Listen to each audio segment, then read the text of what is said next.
Hey there to all my fellow chefs and cooks out there. Welcome back to Chef Vic Cuisine. Today we're going to learn how to make a whole roasted chicken. And we're going to use a special item for this recipe. And stay tuned for more details on that. And also, I have a special announcement in this video, so make sure you stay until the end of this video to learn how to apply for this giveaway. So, let's get started.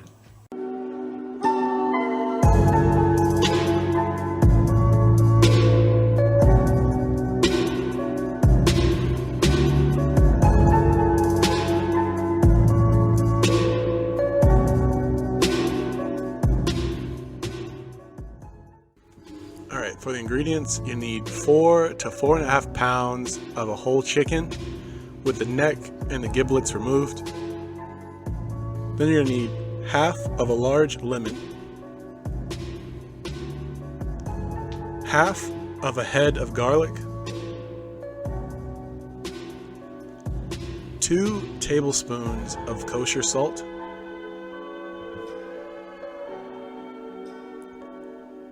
1 tablespoon of black pepper, 3 tablespoons of unsalted butter softened to room temperature, 4 sprigs of rosemary plus some additional for garnishment, as well as 4 sprigs of thyme plus some additional for garnishment. And to make a perfectly cooked roasted chicken, it's best to use a great digital thermometer, which is why I'm really excited to announce that ChefsTemp has reached out to my channel to promote one of their newest digital thermometers, the FinalTouch X10, which boasts several amazing features. One of the most notable is its rapid digital readings. ChefsTemp FinalTouch X10 is the world's fastest digital thermometer, and its 1-second reading is the most important feature I want to emphasize to you all. Its digital screen is backlit for easy reading, it has a long battery life, and another really cool feature is that it has a magnetic backing, so you can always store it on your fridge or somewhere else with a metallic surface for easy access whenever you need it. And not only does it boast a really high temperature range up to 572 degrees Fahrenheit, but can also go as low as -22 degrees Fahrenheit. And for an example of this, I have an ice bath prepared, and quickly sticking in the probe of our thermometer, it automatically reads 32 degrees, just like that. And the designers of the FinalTouch X10 have thought of everything. As you can see, the probe of the thermometer is able to rotate up to 270 degrees, allowing you to use it with your right and left hand, with the backlit digital reading flipping accordingly. So you can see how quickly this thermometer gives you an accurate reading. And now we're going to use this to test the doneness of our chicken for this recipe. So to get things started with our chicken, in order for us to gain crispy skin, you want to remove the chicken from its packaging and refrigerate this uncovered overnight, patting it dry prior to adding it to the fridge. Now, to prepare the first part of our dry rub, you want to take your kosher salt and black pepper and mix them together until they're well combined. And to give the exterior of our chicken more flavor, we're going to take some rosemary leaves and thyme and finely chop them up to be used as a thin layer of seasoning on the top of the chicken as well. And once they're finely chopped, we can set that aside while we move to our lemon. And for that, you want to halve the lemon and split that half in half once more, and you're going to use those quarters inside the cavity of the chicken. Next up, we have our head of garlic. You just want to take a sharp knife and slice the head of garlic in half widthwise, and we're going to use the bottom half as our aromatic for the inside cavity of the chicken. And doesn't that look beautiful? It's going to add so much flavor to our chicken, so this is a crucial step, so make sure you don't skip it. So now we've taken our chicken out of the fridge, and as you can see, the skin around it has dried thoroughly. And we want to make sure that our chicken has been removed from the fridge at least 30 minutes prior to placing it in the oven. This allows the chicken to rest at room temperature, and it won't seize up on us when we're baking it. Now we want to take half of our dry rub and spread it all over the inside of the chicken cavity, making sure we season that portion thoroughly. And for handling and prepping the chicken, I like using powder-free nitrile gloves, but you can always do this with clean hands as well. So once the inside of our chicken has been well seasoned, you want to place the 2 slices of lemon inside the cavity, followed by the half of the head of garlic, as well as a few sprigs of folded rosemary and thyme. Stuffing those all into the chicken so that all those flavors and aromas will steam and flavor the chicken throughout. And my true Chef Cuisine supporters already know the deal at this point. What will really make the chicken taste delicious is if you stuff that like button in there too. And if you haven't done so already, hit that subscribe button as well to be notified when my next recipe drops. And don't forget to stay until the end of this video for a special announcement as well as a sneak peek at the recipe coming next week. Now we're going to move on to trussing the chicken. And it's a lot simpler than people think. I like using butcher's twine, and what I like to do is tie the legs together at the ankle joint, and this helps the chicken cook evenly as well as trap that steam of flavors within the chicken. And for the wings, another great tip I can give you is that for the wing tips, you don't really need them for a chicken, as in the oven, they normally overbake and they're pretty inedible. So you can always chop them off before placing this in the oven, and you can use the wing tips for making a great chicken stock. But for the rest of the wing, you simply want to fold it underneath the breast of the chicken so that they cook evenly as well. And one more thing I want to mention about the twine is that you only need to secure the twine around the end joint of the legs to prevent unsightly marks on the rest of the chicken.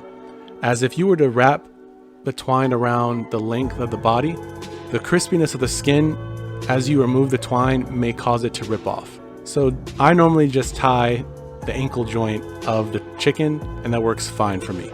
Now at this point, we can preheat our oven to 475 degrees Fahrenheit or 246 degrees Celsius. Now let's take our unsalted butter and spread it all over the top and the sides of the chicken, massaging it into the skin, making sure that all the top and sides are fully coated. And take your time with this. You want to make sure you hit all the nooks and crannies of the chicken as well. Now that our chicken is fully coated with the butter, you want to season the chicken, including the underside, with the remaining dry rub. And now with our finely chopped rosemary and thyme that we made earlier, you want to sprinkle this on the outside of the chicken, pressing the seasoning into the chicken. And that's basically it for prepping your chicken.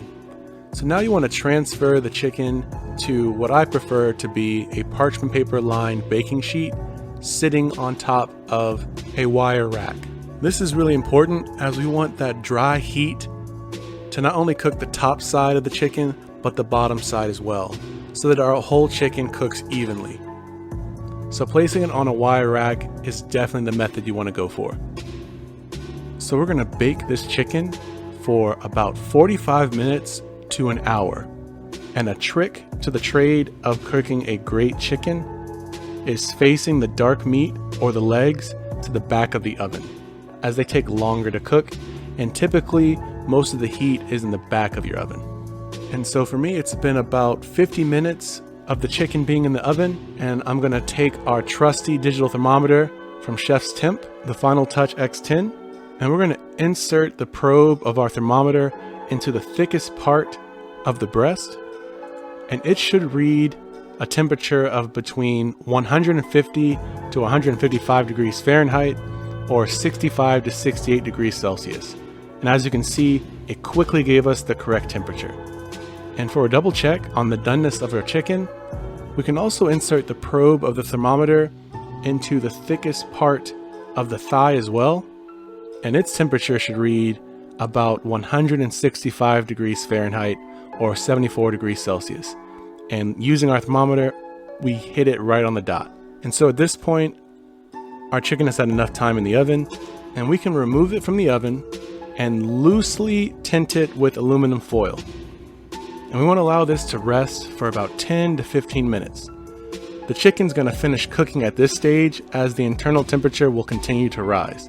And so once our 10 to 15 minutes are up, our chicken is ready to be plated. And you can see that it's reached this beautiful golden brown exterior. The skin is crispy and absolutely delicious.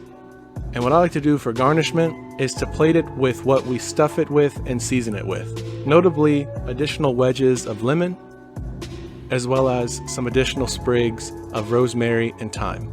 And this serves a small family with plenty of mouth-watering, absolutely delicious chicken. And just like that, you've made garlic herb butter roasted chicken right at home. An easy, flavorful, and aromatic feast awaits you once you cook up this delicious chicken.